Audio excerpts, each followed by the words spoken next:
Hello students, আমি Bablu. Welcome to my YouTube channel WB study point. আজ আমরা আলোচনা করব তোমাদের সপ্তম শ্রেণীর মডেল কম্পাইলেশন টাস্ক, যেটি 50 নম্বরে দেওয়া হয়েছে তার বাংলা বিষয়ের। তো বাংলা বিষয়ের সম্পূর্ণ প্রশ্নের সমাধান আমি তোমাদের জন্য তৈরি করে নিয়েছি। তো তোমরা ভিডিওটি শেষ পর্যন্ত দেখো এবং সঠিকভাবে বুঝে নিয়ে প্রশ্নের উত্তরগুলি খাতায় লিখে নাও। বিদ্যালয় থেকে এগুলো যখন জমা দিতে বলবে অবশ্যই গিয়ে জমা দেবে। আর এটি আমাদের পার্ট 8 মডেল অ্যাক্টিভিটি টাস্ক। এর আগে পার্ট 7 পর্যন্ত ছিল, তার সমস্ত ভিডিওই আমি আগেই পোস্ট করেছি, তোমরা দেখে না থাকলে অবশ্যই গিয়ে দেখে নিও। তো দেখো প্রথমে কি বলেছে, ঠিক উত্তরটি বেছে নিয়ে লেখো। প্রথমে আছে 1.1 বা 1.1-এ পাগলা গণেশ গল্পে গণেশের বয়স ক 100 বছর, খ 150 বছর, গ 175 বছর এবং গ 200 বছর। আমাদের সঠিক উত্তরটি কী হয়ে যাবে? অপশান গ 200 বছর। এরপরে আছে দেখো 1.2 কোকোনদ হলো ক শ্বেতপদ্ম, খ রক্তপদ্ম, গ নীলপদ্ম, ঘ হলুদ পদ্ম। তাহলে আমাদের সঠিক উত্তরটি কী হয়ে যাবে? অপশান খ রক্তপদ্ম। এরপরে আছে 1.3 পাখি সব করে রব রাতি পোহাইল কবিতাটির রচয়িতা ক আশরাফ সিদ্দিকী, খ ঈশ্বরচন্দ্র বিদ্যাসাগর, গ মদনমোহন তর্কালঙ্কার, খ যোগীন্দ্রনাথ সরকার। আমাদের সঠিক উত্তরটি কী হয়ে যাবে? অপশান গ মদনমোহন তর্কালঙ্কার। এরপরে 4-এ আছে দেখো, শ্রদ্ধেয় রামানন্দ চট্টোপাধ্যায়ের সঙ্গে রামকিঙ্কর বেইচের পরিচয় কয় মেদিনীপুর, খ বীরভূমে, গ বাঁকুড়ায়, ঘ কলকাতায়। তাহলে আমাদের সঠিক উত্তরটি হয়ে যাবে অপশান গ বাঁকুড়ায়। এরপরে আছে 1.5 খোকনের বাড়ির সামনেই ছিল একটি ড্যাশ বট গাছ, ইউক্যালিপটাস গাছ, নারকেল গাছ, বকুল গাছ। তাহলে সঠিক উত্তরটি হয়ে যাবে আমাদের অপশান খ ইউক্যালিপটাস গাছ। ঠিক আছে, এরপরে চলো আমাদের যে প্রশ্নগুলো দেওয়া আছে দেখো, খুব সংক্ষেপে উত্তর লেখো। প্রথম প্রশ্নটি আছে 2.1-এ তা আপনার কবিতা শুনছেই বা কে আর পড়ছেই বা কে, এ কথার উত্তরে শ্রোতা কি বলেছিল? তো এই প্রশ্নের উত্তরটি দেখে নাও। তো দেখো উত্তরটি হবে, উদ্ধৃতাংশটি গৃহীত হয়েছে শীর্ষেন্দু মুখোপাধ্যায় রচিত পাগলা গণেশ গল্প থেকে। উক্ত কথার উত্তরে শ্রোতা অর্থাৎ গণেশ উত্তর দিয়েছিল যে তার কবিতা আকাশ শুনছে, বাতাস শুনছে, প্রকৃতি শুনছে। কবিতার বাতাসে ভাসিয়ে দিচ্ছে, যদি কেউ কুড়িয়ে পায় আর পড়তে ইচ্ছা করে তো পড়বে। ঠিক আছে, তাহলে আমাদের প্রথম প্রশ্নটির উত্তর কমপ্লিট হয়ে গেল। এবার 2.2 my native land good night উদ্ধৃতিটির কার রচনা থেকে নেওয়া হয়েছে? তো চলো প্রশ্নের উত্তরটি দেখে নিই। তো দেখো উত্তরটি দেখে নাও, উদ্ধৃতাংশটি মাইকেল মধুসূদন দত্ত রচিত বঙ্গভূমির প্রতি কবিতা থেকে নেওয়া হয়েছে। মাই নেটিভ ল্যান্ড গুড নাইট উদ্ধৃতি বায়নের লেখা। ঠিক আছে, বায়রনের লেখা। তাহলে আমাদের সঠিক উত্তরটি তোমরা নিশ্চয়ই বুঝে নিয়েছো। এবার দেখো 2.3 আছে একুশের কবিতায় কোন কোন গানের সুরের প্রসঙ্গ রয়েছে? তো উত্তরটি দেখে নাও, একুশের কবিতায় কোন কোন গানের সুরের প্রসঙ্গ রয়েছে? উত্তরটি দেখো, কবি আশরাফ সিদ্দিকী একুশের কবিতায় পাখি সব করে রব, বাংলাদেশের ভাটিয়ালি, জারি, মারি, মুর্শিদি প্রভৃতি সুরের কথা কবি উল্লেখ করেছেন। ঠিক আছে, যেহেতু আমাদের 2 নম্বরের প্রশ্ন, তো এইটুকু লিখলেই তোমাদের উত্তরটি যথার্থ হবে। এরপরে আছে দেখো 2.4 এত বড় একজন শিল্পীর কাছে শিক্ষা লাভ করেছি, আমার সৌভাগ্য। কার স্মৃতিচারণায় কথক একথা বলেছেন? তো উত্তরটি দেখো, উদ্ধৃতাংশটি রামকিঙ্কর বেইচ রচিত আত্মকথা প্রবন্ধ থেকে গৃহীত হয়েছে। এখানে কথক রামকিঙ্কর বেইচ নন্দলাল বাবুর স্মৃতিচারণায় উদ্ধৃতিটি বলেছেন। ঠিক আছে, এরপর আছে দেখো, খোকন অবাক হয়ে গেল, কোন কথা শুনে খোকন অবাক হলো? উত্তরটি দেখে নাও। উদ্ধৃতাংশটি বনফুল রচিত খোকনের প্রথম ছবি গল্প থেকে নেওয়া হয়েছে। খোকনের বাবার একজন বন্ধু বিখ্যাত চিত্রকর। তিনি লখনৌ শহরে থাকেন। একদিন তিনি খোকনদের বাড়িতে এসেছিলেন এবং খোকনের ড্রয়িং খাতাগুলো দেখে বললেন, খোকনের নিজের আঁকা ছবি তো নেই, সব নকল করা ছবি। সে যদি ক্যামেরা নিয়ে ছবি তোলে তবে তা আরও নিখুঁত হবে। এই কথাগুলো শুনে খোকন অবাক হয়ে গেল ও নিজের আঁকা ছবি সে কী করে আঁকবে তা ভেবে। ঠিক আছে, তাহলে এই প্রশ্নের উত্তরটি আমাদের এই পর্যন্ত লিখতে হবে। এবার আছে দেখো 2.6 আপনি আমার সঙ্গে ঠাট্টা করছেন, কোন কথার অবতারণায় বক্তার ঠাট্টা মনে হয়েছে?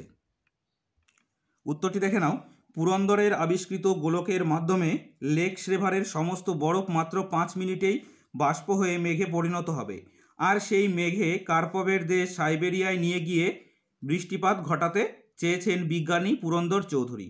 এই ঘটনাকেই ঠাট্টা মনে হয়েছে। তাহলে কোন কথাটি ঠাট্টা মনে হয়েছে? তাহলে এখান থেকে এই পর্যন্ত লিখে দেবে। এবার আছে দেখো 2.7 জেমস এইস কাজিন্স কে ছিলেন? উত্তরটি দেখো, দুটি গানের জন্মকথা রচনায় 1919 খ্রিস্টাব্দে রবীন্দ্রনাথ গিয়েছিলেন দক্ষিণ ভারতের মদনপল্লী। সেখানকার থিওসফিক্যাল কলেজের অধ্যক্ষ এবং রবীন্দ্রনাথের বন্ধু ছিলেন জেমস এইচ কাজিন্স। ঠিক আছে, তাহলে জেমস এইচ কাজিন্স কে ছিলেন নিশ্চয়ই তোমরা ভালোভাবে বুঝে নিয়েছো। এবার 2.8 এ ছবি আমি পরেও দেখেছি কোন দৃশ্য বর্ণনা প্রসঙ্গে একথা এসেছে? তো উত্তরটি দেখো, বিদ্যালয় জীবনে লেখক একবার দেখেছিলেন যে কাজী নজরুল ইসলাম মুখে পান ভরে তার গলায় হারমোনিয়াম বেঁধে স্বদেশী গান গাইছেন। পরবর্তী জীবনে এমন ছবি লেখক অনেকবার দেখেছেন। এই ছবির কথাই প্রশ্নোক্ত অংশে বলা হয়েছে। এবার 2.9 তাদের রাজত্ব হেরো অক্ষুণ্ণ কেমন? কাদের রাজত্ব কেন অক্ষুণ্ণ রয়েছে বলে কবি মনে করেন? উত্তরটি দেখো, আলোচ্য উদ্ধৃতিটি কবি কামিনী রায় রচিত স্মৃতিচিহ্ন কবিতা থেকে নেওয়া হয়েছে। উদ্ধৃতির মধ্য দিয়ে কবি বোঝাতে চেয়েছেন যে যারা দরিদ্র, সহায় সম্বলহীন হওয়া সত্ত্বেও মানুষের জন্য জীবন উৎসর্গ করেছেন তারা মানুষের মণিকোঠায় বিরাজিত। কবি তাদের কথা বলেছেন কারণ তাদের কীর্তি কোনো প্রস্তর নির্মিত সৌধ নয় যে জীর্ণ হয়ে যাবে বা জীর্ণ হবে। ঠিক আছে, এবার দেখো তোমাদের 2 দাগের শেষ প্রশ্ন, 10 দাগ 2.10 নীরব এখানে অমর কিষানপাড়া। কিষানপাড়াকে অমর বলা হয়েছে কেন? উত্তরটি দেখো, আলোচ্য কবিতায় কবি কৃষক অধ্যুষিত গ্রামের কথা তুলে ধরেছেন। এখানে মানুষের কোনো ব্যস্ততা নেই। বৃষ্টি মুখর গ্রামটি যেন লজ্জাবনত। দুর্ভিক্ষের অভিশাপে মানুষ খাদ্যের অভাবে দিশেহারা, যা শুনলে আঁতকে উঠতে হয়। কিন্তু দুর্ভিক্ষ কবলিত বাংলার চাষিরা আবার সবুজ ফসল ফলিয়ে মানুষকে বেঁচে থাকার স্বপ্ন দেখায়। এদের সঙ্গে যুক্ত হয় কামার, কুমোর, তাঁতি ও অন্যান্যদের কর্মপ্রচেষ্টা। সবাই মিলে সমস্ত দুঃখ কষ্ট জয় করে আবার সামনের দিকে এগিয়ে চলে। তাই কিষানপাড়াকে অমর বলা হয়েছে। যাদের মৃত্যু হয় না তাদের আমরা অমর বলি। যেহেতু কিষানপাড়ায় কখনো তাদের এই প্রাণবন্ত জীবনের মৃত্যু ঘটে না, তাই এখানে কিষানপাড়াকে অমর বলা হয়েছে। ক্লিয়ার? এবার 3 দাগে বলেছে নিচের প্রশ্নগুলির উত্তর নিজের ভাষায় লেখো। 5x2 দুটি প্রশ্ন আছে, 5 নম্বর করে, মোট 10 নম্বর। প্রথমে আছে দেখো 3.1 জীবন হবে পদ্মময়। জীবন কিভাবে পদ্মময় হয়ে উঠবে বলে কবি মনে করেছেন বা মনে করেন? তো চলো উত্তরটি আমরা দেখে নিই। তো উত্তরটি দেখে নাও। উদ্ধৃতাংশটি কবি অজিত দত্ত রচিত ছন্দে শুধু কান রাখো কবিতা থেকে সংগৃহীত হয়েছে। কবি ছন্দে শুধু কান রাখো কবিতায় মন্দ কথায় কান না দিয়ে দ্বন্দ্ব ভুলে ছন্দে শুধু কান রাখার কথা বলেছেন। ঝড় বাদলে, জ্যোৎস্নাতে, পাখির ডাকে, নদীর স্রোতে, মোটর চাকায়, ঘড়ির কাঁটায়, এক কথায় প্রকৃতিতে ছন্দ ছড়িয়ে আছে। এই ছন্দ যারা কান পেতে শুনবে তারা ভুবনটাকে ছন্দ সুরের সংকেতে চিনবে। মনের মাঝে মজা জমবে এবং জীবন পদ্মময় হয়ে উঠবে। ছন্দে কান না দিলে পদ্য লেখা সহজ বিষয় নয়। তাহলে ছন্দে কেন কান রাখতে বলেছেন বা কবির মতে কেন ছন্দে কান রেখে জীবনটি পদ্যময় হয়ে উঠবে, তাহলে এই প্রশ্নের উত্তরটি তোমরা এখান থেকে লিখে নেবে। এরপরে আছে দেখো 3.2 কুতুব মিনারের কথা রচনাংশ অনুসরণে কুতুব মিনারের নির্মাণ শৈলীর বিশিষ্টতা আলোচনা করো। তো চলো এই প্রশ্নের উত্তরটিও আমরা খাতায় দেখে নিই। তো উত্তরটি দেখো তোমরা এইভাবে লিখবে, কুতুব মিনার পৃথিবীর সর্বশ্রেষ্ঠ মিনার। কুতুব হলো 5 তলার মিনার, প্রত্যেক তলায় স্থাপত্য নিদর্শন রয়েছে। প্রথম তলাতে আছে বাঁশি ও কোণ এর পরস্পর সাজানো নকশা। দ্বিতীয় তলাতে শুধু বাঁশি, তৃতীয় তলাতে শুধু কোণ, চতুর্থ ও পঞ্চম তলাতে কি ছিল তা জানার উপায় নেই, কারণ বজ্রাঘাতে সে দুটি ভেঙে যাওয়ায় ফিরোজ তুগলক সে দুটিকে মার্বেল দিয়ে মেরামত করে দেন। এরপরের প্যারাটি দেখো, মিনারটিকে কয়েকটি তলাতে বিভক্ত করে প্রত্যেক তলায় একটু ছোট ছোট করে গুটি কয়েক ব্যালকনি লাগানো আছে। এরপর পরের প্যারাটি দেখো, মিনারের গায়ের কারুকার্য অতি অদ্ভুত। বাঁশি ও কোণের দিয়ে সমস্ত মিনারটিকে কোমর বন্ধের মতো ঘিরে রয়েছে সারি সারি লতাপাতা, ফুলের মালা, চক্রের নকশা।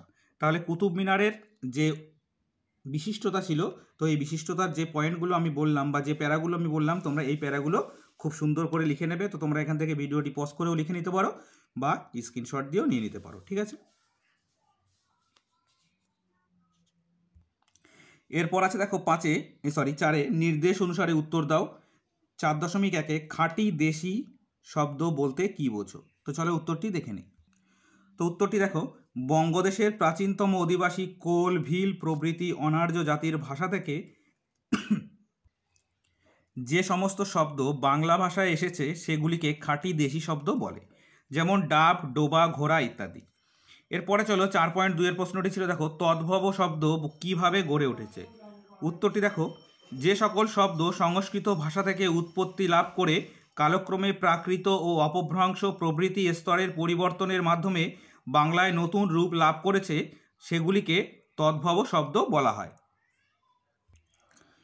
তৎ তাহা অর্থাৎ তাহা অর্থাৎ সংস্কৃত ভাষা, ভব যাকে বলা হয় জাত, তদ্ভব সংস্কৃত থেকে উৎপন্ন বা জাত।